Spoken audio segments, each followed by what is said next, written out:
যত ধরনের সহিংসতা, জোর জবরদস্তি, আক্রমণ, মামলা, হামলা, এই সমস্ত এগুলির দায় দায়িত্ব তো স্বরাষ্ট্র উপদেষ্টা, অন্তর্বর্তী সরকারের পুরোটাই সুনির্দিষ্টভাবে বললে এই ব্যক্তির।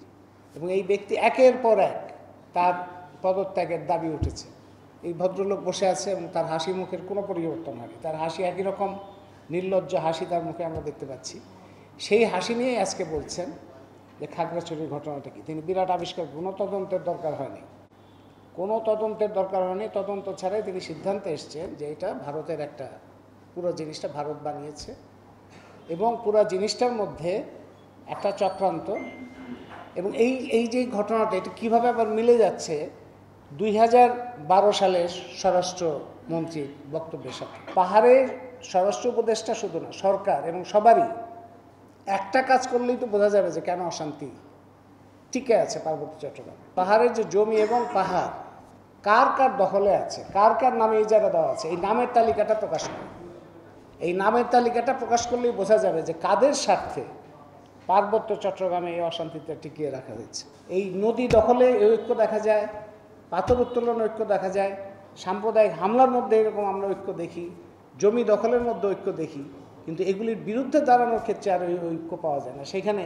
ওইখানে তখন এই যে এক কোথাও জাতি, কোথাও ধর্ম, এই দুই সংখ্যাগরিষ্ঠের পরিচয় দিয়ে আক্রমণটা হয়। সংখ্যাগরিষ্ঠতার কথা বলে তারা, কিন্তু সংখ্যাগরিষ্ঠের পরিচয়কে তারা, এক ধরনের সংখ্যাগরিষ্ঠ জনগোষ্ঠীকে তারা প্রতারণা করে, তাদের নাম ব্যবহার করে তারা অল্প গুটি কয়েক গোষ্ঠীর স্বার্থ রক্ষা করে। হিন্দু সম্প্রদায়ের প্রতি যেভাবে আক্রমণ করা হয়েছে তাতে 20,000-এর অধিক ফৌজদারি মামলা হয়েছিল। 20,000, এটা আমি মুখের কথা বলছি না, এগুলো ডকুমেন্টেড আছে এবং এগুলো নিয়ে সুপ্রিম কোর্টে মামলাও হয়েছে।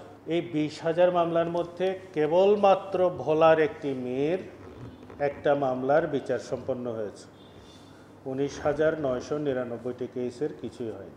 সমস্ত রকমের ঘটনা বলে গিয়ে জাস্ট 30 বছর কিংবা 20 বছরের পুরনো ইতিহাসটাকেও যদি চিন্তা করি, যে কোনো একটি সহিংসতার ঘটনায়, যেটাকে আমরা কোট আনকোট সাম্প্রদায়িক হামলা বলছি, এই রাষ্ট্র বিচার নিশ্চিত করতে পেরেছে কিনা, দোষীদের শাস্তি হয়েছিল কিনা, হয়নি। গত 1 বছরে নারীর উপর হামলা অনেক অংশে বেড়েছে এবং সেটা খুব পরিষ্কারভাবে ডকুমেন্টেড এবং রিপোর্টেডও বটে।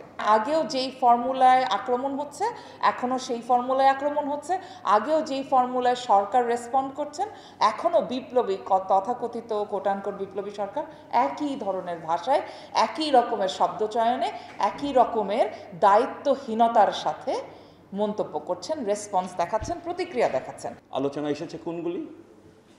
সংবিধান, নির্বাচন ব্যবস্থা, দুদক, প্রশাসন, পুলিশ, যেইগুলি দিয়ে শাসন ব্যবস্থাকে আরও পাকাপোক্ত করা যায় সেইগুলি আলোচনায় এসেছে।